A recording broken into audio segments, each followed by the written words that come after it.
Hello everyone. It's been a while since the last update, but I've got a lot to show you today. We've got breeding boxes, we've got birds on nests, we've got eggs, we've got a landing board, we've got the trap in. But before we get into it, I've got to take this plastic down. It's a bit dark in here. We actually had a big storm yesterday and this loft still isn't completely waterproof yet.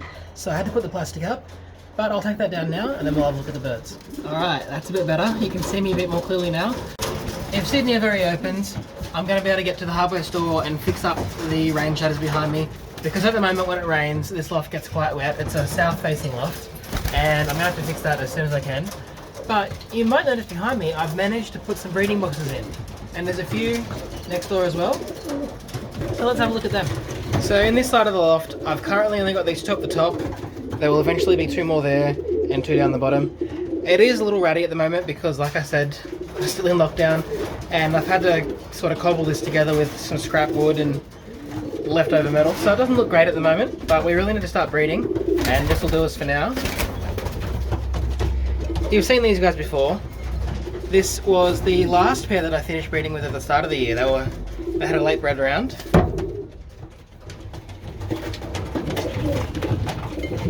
So these guys are probably my number one pair at the moment, and I'm really excited to finally be able to fly their babies myself. This cockbird is a little bit older than the hen. He's a 2014 cockbird, and the hen's a bit younger. She's a 2018 bird. But I'm hoping to get at least 2, possibly 3 rounds out of these guys, because like I said, these guys are pretty much my number one pair, and I'm really hoping that they'll give me some success next year when the racing comes. In the next box, next door, are another pair that you've seen before. It's my very, very old pencil or sooty cockbird and the one-legged hen. And because both these guys have their mobility problems, they've got the lower nest. And if possible, I'm actually aiming to run the eggs that these guys produce, because given their age and their mobility issues, they're not the best pair for raising babies themselves. But that's all I've got on this side at the moment. I haven't cleaned up yet, but I will, don't worry about that. As soon as I'm able to get some more wood, I'll finish off these 2 bottom shelves and we'll put some pairs in there. But for now, let's move on to the hen side and you can check out these pairs. So on this side, I have 4 boxes made up. I haven't on the floor yet. So there's 4 pair in here. And before we have a close look, one thing you might notice is that I've got some rings already set out for them. This pair and this pair are getting some of my country challenge rings, and that's an exciting new race, or relatively new race, that happens in New South Wales every year, which I'm looking forward to competing in. The distance is about 730 k's from the race point to my house, and for the moment I've picked up 6 rings, so I've got 4 of them assigned at the moment. I haven't put together the last pair yet, but we'll see how breeding goes. There is a chance I'll pick up some more rings.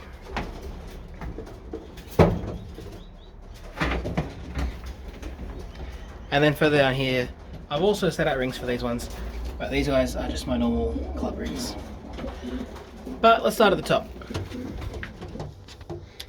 So you've seen this guy before. He's one of my favourites. We called him Gus last year. He is a black cockbird who carries the brown base colour.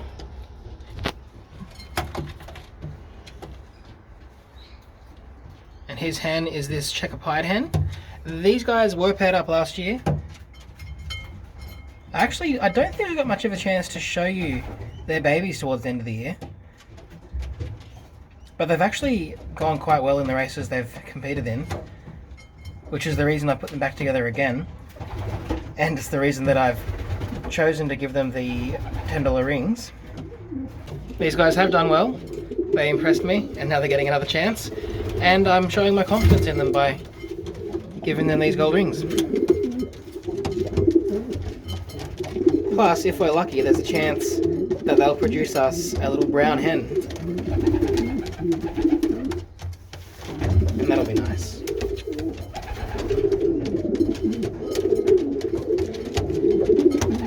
These guys paired up very quickly as soon as I put them together. They didn't muck around at all. But they have been together. Previously in the past, so that was no surprise. In the box next to them, this is actually the father of the blackcock who I just showed you.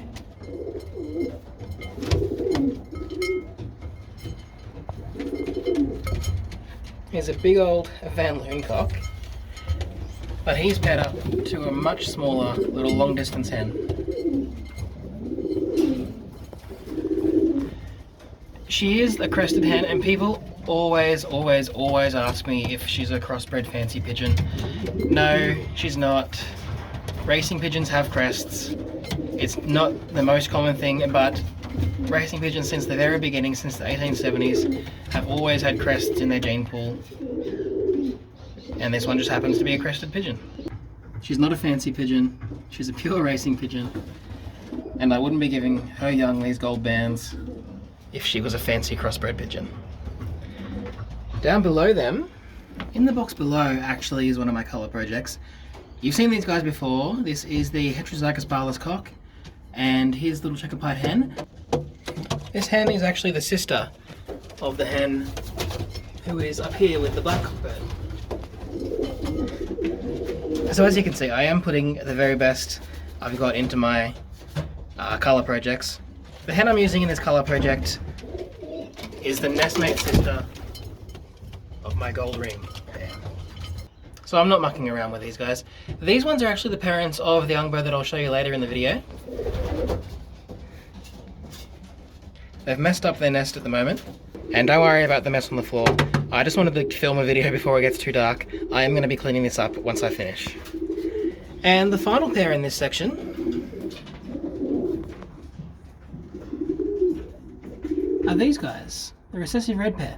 I actually wasn't planning on putting these guys together, but I decided I will get a few recessive reds for the race team for next year, and then I'll just use the best out of these babies to carry the project forward. I just don't really have enough room to be pairing these ones to some better racing pigeons at the moment. So like I said, I'm just gonna get some babies out of them, and I'll keep improving them as the years go on.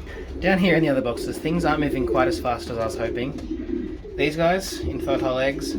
These guys, infertile eggs. It's just a problem I have with the old cockbirds I have.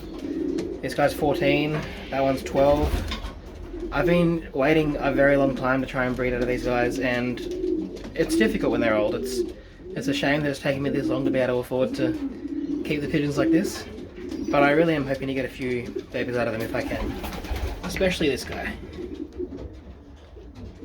He's quite old now, but he is my favourite, and I'd really love for his bloodline to continue in there. I told you last time that these guys had eggs. They actually only laid one egg, and I moved it to a different nest, and then in the storm we had the other day, the pair actually got off the nest and it got cold, so we lost the egg that these guys laid.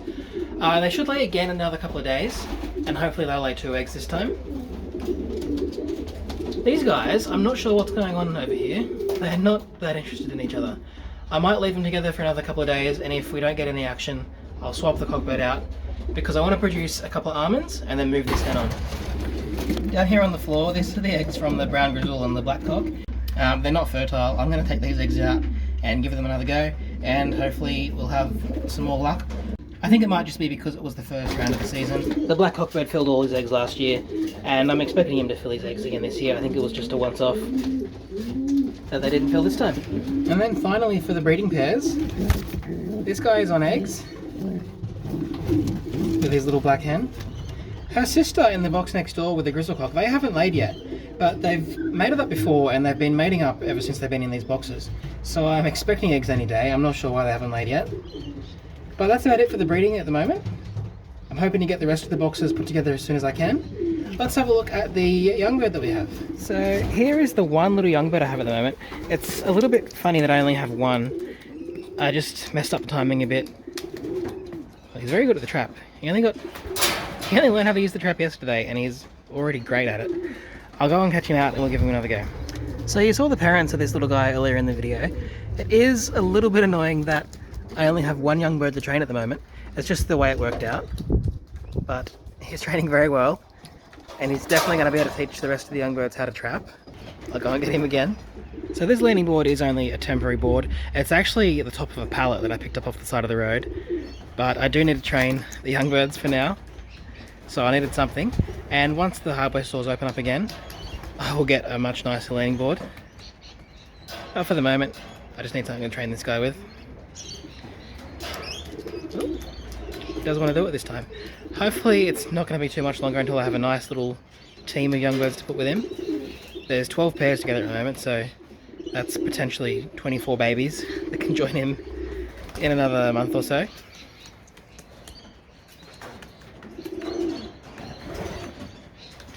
He currently lives on that side of the loft and he wants to take a shortcut. But guys, that's about it for the video today. If you haven't already, check out my new project, Pigeon Facts. The link's in the description. I also have another very exciting little secret project that I'm working on, and I'm hoping to be able to announce that in another 2 weeks maybe. So make sure you stay tuned. Maybe leave a guess in the comment about what you think my secret special project is. Anyway guys, I hope you've enjoyed, and I'll catch you next time.